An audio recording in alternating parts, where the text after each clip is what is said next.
നമസ്കാരം. ഭാരതത്തിന്റെ ഭരണചക്രം ആര് ഭരിക്കുമെന്ന ജനവിധി പുറത്തു വന്നത് കഴിഞ്ഞ ദിവസമാണ്. 240 സീറ്റുകൾ നേടി BJP അധികാരത്തിൽ ഏറ്റവും വലിയ ഒറ്റകക്ഷിയായി. ഒറ്റയ്ക്ക് കേവല ഭൂരിപക്ഷം നേടാനാകുമെന്ന ആത്മവിശ്വാസം BJPക്ക് ഉണ്ടായിരുന്നു എന്നത് നിഷേധിക്കാൻ കഴിയാത്ത വസ്തുതയാണ്. ഭരണവിരുദ്ധ വികാരം എന്ന വമ്പൻ വെല്ലുവിളിയെ മുന്നിൽ നിൽക്കെയായിരുന്നു ഈ ആത്മവിശ്വാസം എന്നതുകൂടി പരിഗണിക്കപ്പെടേണ്ടതാണ്. മാറ്റം എന്നത് എന്നും മനുഷ്യന്റെ മാനസികമായ ആവശ്യമാണ്.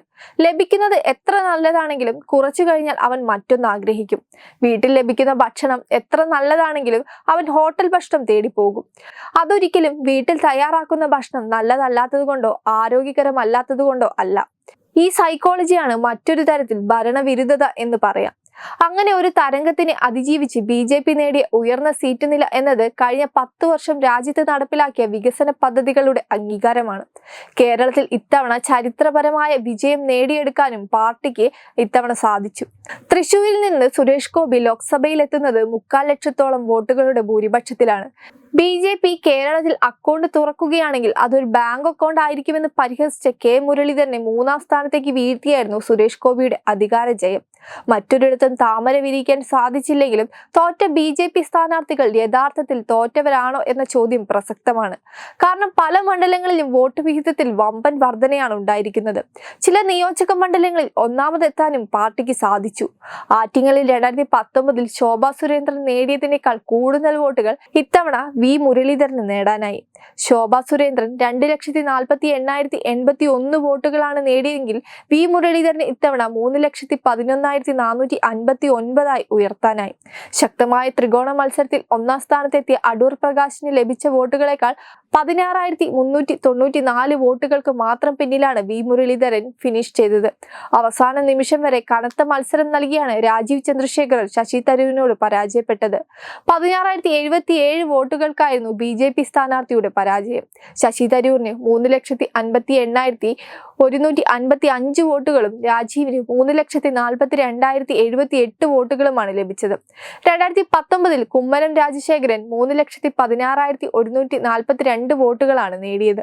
3-ാം സ്ഥാനത്തേക്ക് പിന്തള്ളപ്പെട്ടെങ്കിലും ആലപ്പുഴയിൽ NDA വോട്ട് വിഹിതം കുത്തനെ ഉയർത്താൻ ശോഭാ സുരേന്ദ്രനായി.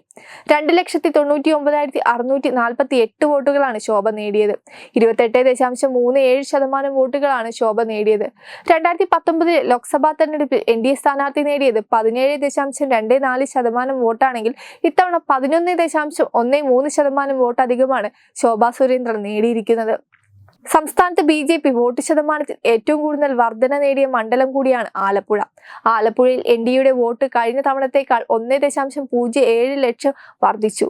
40,000 വോട്ടുകളുടെ വ്യത്യാസം മാത്രമാണ് 2-3 സ്ഥാനങ്ങളിലുള്ള AM ആരിഫും ശോഭാ സുരേന്ദ്രനും തമ്മിലുള്ളത്.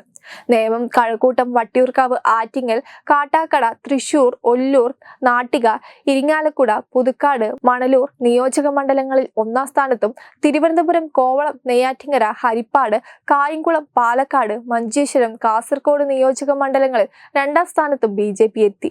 തെരഞ്ഞെടുപ്പുകളിലെ 3-ാം സ്ഥാനത്തിന്റെ സ്ഥിരാവകാശികൾ എന്ന ലേബലിൽ നിന്നും BJP ഉയർത്തപ്പെട്ടു എന്നതിന്റെ കൃത്യമായ നേർക്കാഴ്ചയാണിത്.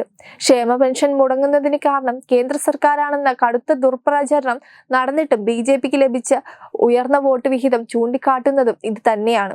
കേരളത്തിൽ നേടിയ വിജയം ഒരു ദിവസം കൊണ്ടോ, ഒരു മാസം കൊണ്ടോ, ഒരു വർഷം കൊണ്ടോ ഉണ്ടാക്കിയതല്ല. തലമുറകളായി നമ്മൾ എല്ലാവരും ശ്രമിച്ചതിന്റെ ഫലമാണ് എന്നാണ് കഴിഞ്ഞ ദിവസം പ്രധാനമന്ത്രി നരേന്ദ്രമോദി പറഞ്ഞത്. ന്യൂനപക്ഷ പ്രീണനം ഒളിഞ്ഞും തെളിഞ്ഞും നടക്കുന്ന പലരെയും കേരളം തിരിച്ചറിഞ്ഞു എന്ന വലിയ തിരിച്ചറിവ് നൽകിയ തെരഞ്ഞെടുപ്പ് കാലമാണ് കടന്നു പോകുന്നത്. വെബ് ഡെസ്ക് തത്വമൈ ന്യൂസ്.